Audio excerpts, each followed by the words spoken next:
Acknowledging Diversity by Sarah Garcia.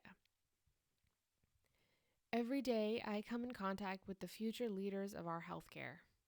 I interact with them, I educate them, I prepare them to work in the healthcare industry. I've come to notice that there are some serious communication deficits, and if they go unnoticed, they will bring detrimental results to students and the world around them.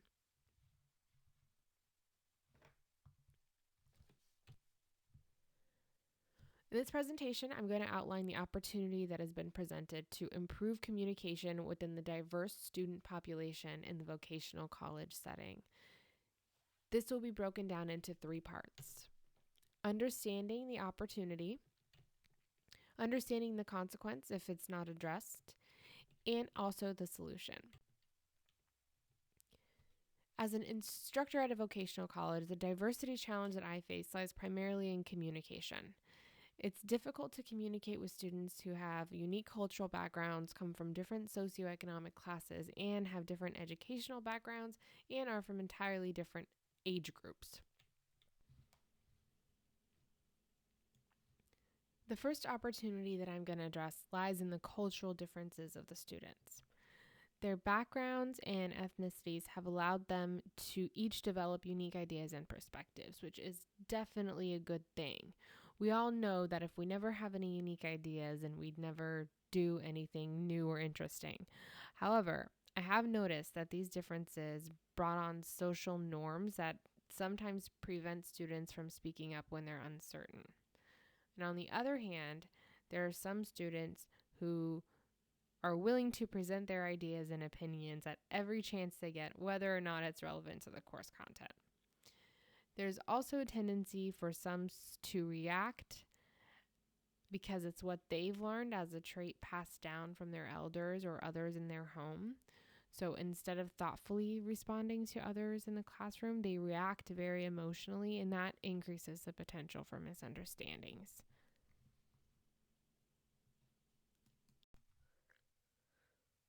On this next slide, I'd like to address the socioeconomic differences among students. Many students, as you can see, are attending this college as a stepping stone for their life to continue on their path and maybe go on to be a nurse or a doctor or a physician's assistant. While on the other hand, there are students who are attending this vocational college because they feel like they have no other choice.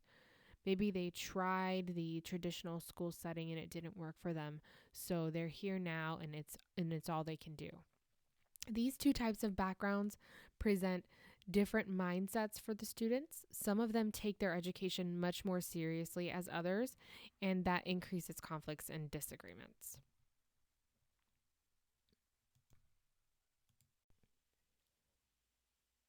There's also a big difference in the educational backgrounds and ages of the student population. There are many students who are recent high school graduates that are attending vocational college to get their college experience, and there are others who are maybe re-entering the workforce after being a full-time homemaker or maybe changing careers. So you have a student who just got out of high school and has that information fresh in their heads versus a student who maybe hasn't seen a math problem in 20 years. And on top of that, there are generational communication differences, especially involving the use of technology, that are very difficult to overcome. Many of the younger students lose respect for the older students with the assumption that they should already be successful adults. And the mature students are annoyed by the entitlement and the lack of experience in the younger students.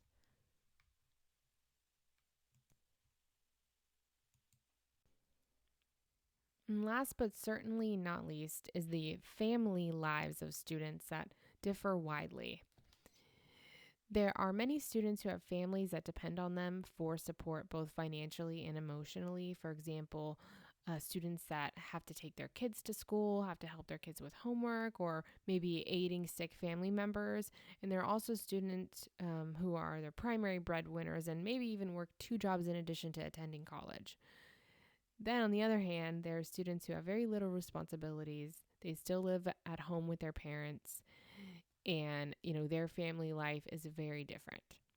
Being dependent versus being a provider, there's a huge increase for potential miscommunications with the mindset of you don't know what it's like for me, because really no one does. We don't know what they go home to at the end of the day. But what we do know is that forms their perspectives and their understandings in the classroom.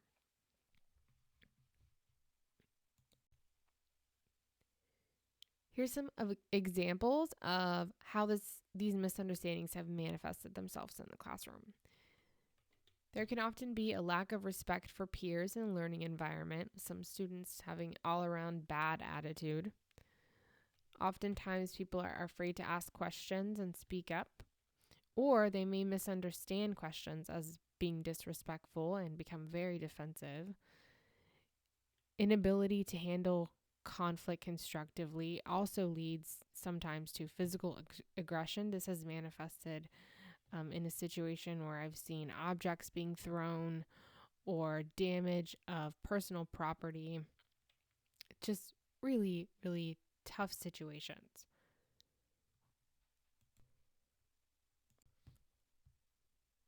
The consequences from these misunderstandings is the inability to learn, inability to evolve as a functional member of society, and the inability for students to maintain employment. And lastly, they pass on this lack of understanding to their children, and it goes on for generations. The bottom line here is that the students will likely fail their courses, and even if they don't fail their courses, our school will have failed them in preparing them for the workforce and preparing them for life.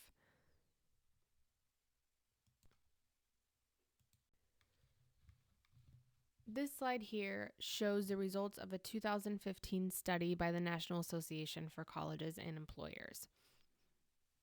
Employers in a study revealed that they are looking for these qualities. First one here being leadership.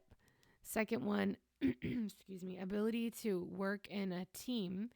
And then third was communication skills, written communication skills. But really, taking a look at this chart here, strong work ethic, technical skills, verbal communication skills, being intuitive, computer skills, flexibility. I would argue that every single one of these has something to do with communication. Either they're directly communicating something, or they have to communicate that they have these skills. Students need to develop effective communication skills with peers, with customers, or with their patients, and also with their supervisors. Being able to communicate effectively is the most important of all life skills. In addition to employers and supervisors, communication is, in fact, a life skill that transfers to their personal relationships, family dynamics, daily interactions and conversations, and so much more. So there's a couple options as far as the solution goes. Number one is expulsion. We could immediately expel students that are found misbehaving, but that wouldn't help the students in the long run. And it creates tension between student and faculty because the students will need to be monitored more closely. It also would encourage finger pointing or lying to prevent or get other students in trouble. Option two is to create a plan to encourage better understanding of the diversity in communication. The school is committed to helping students succeed beyond the classroom, and it's instrumental for them to learn how to handle difficult situations such as conflict and to be able to effectively communicate in a diverse setting in order to succeed during and after school. This is the plan that we'll be going with. The solution comes in 2 steps. Step 1 is to reestablish behavioral guidelines and make the consequences clear to students from the first day. To do this, we'll also utilize resources from the book Bridges Out of Poverty, which outlines strategies that can be used to understand the unique differences in communication styles of our student population. Specifically, we will educate instructors on how to respond to students' reactive behaviors by using this table extracted from the book. As you can see, the list provides suggested interventions that can be taken in response to students' misbehavior or reactions. This also helps instructors to better understand where the behavior stems from and helps to be consistent in their responses to students. Thanks. Step 2 is to improve understanding via self-assessments and embracing differences as positive factors. We need to work with students to develop a better understanding of the importance of communication in diverse populations. Specifically, we will be implementing self-assessments at the start of the program. Students already undergo a course that is focused strictly on professional development when they begin the program, but we'll modify the curriculum here in that course to include communication style self-evaluations. Here, students will identify their areas of weakness and create a plan to improve those areas. They'll also get the opportunity to hear from other students, which will help them understand the communication styles of their peers. This course will also relate the information to real-world scenarios so students can understand why it's imperative that they have excellent communication skills. For example, employability, interpersonal relationships, and success as a student. Next, we will implement a professional performance evaluation that will be completed bi-weekly and incorporated in each course as 5% of their total grade. Students will be evaluated in the areas of communication, written, verbal, with peers, and with instructors. This evaluation will be completed primarily as a self-assessment tool. Then feedback from the instructor will be added on an as-needed basis. Research has shown that this method of self-assessment contributes to the increased motivation in students and leads to higher academic achievements. Implementing this solution will help to break down the barriers